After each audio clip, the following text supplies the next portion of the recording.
I like to tell the story about our Karen ancestor, also known as a hero.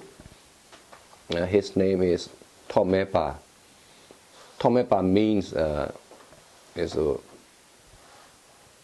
pig teeth father.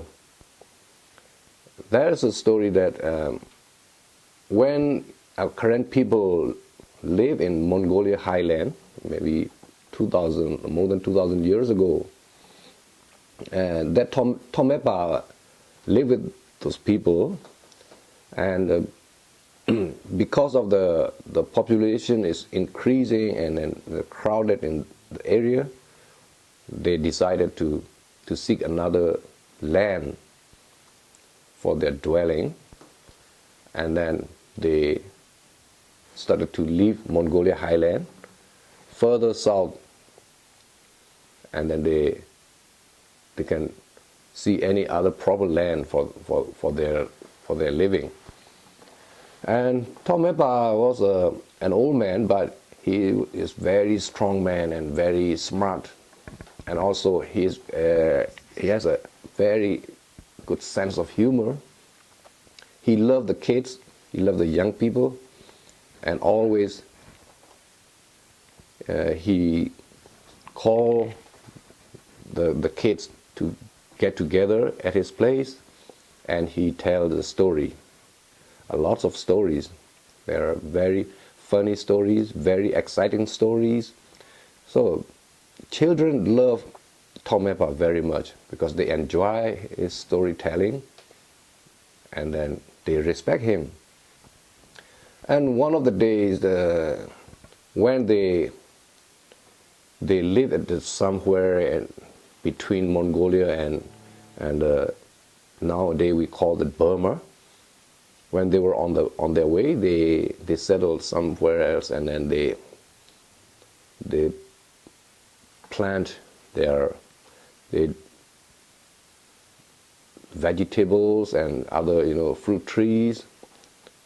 At that time, there is a very huge wild pig, and then that wild pig came and destroyed all the crops in the fields, and people were very upset, and then they called Thomepa if Thomepa can do something to beat over that wild pig. And Thomepa said, "Okay, I'll do that." And then he tried to find that wild pig, and then he wrestled the wild pig, and eventually he beat over the wild pig. He killed the wild pig, and he cut off the teeth of the wild pig, and he made the teeth as a necklace. He made the teeth as a comb. So people said that whenever Thomepa combed his hair with the pig teeth, he became younger. He turned back to his young manhood, like a teenage, very strong man.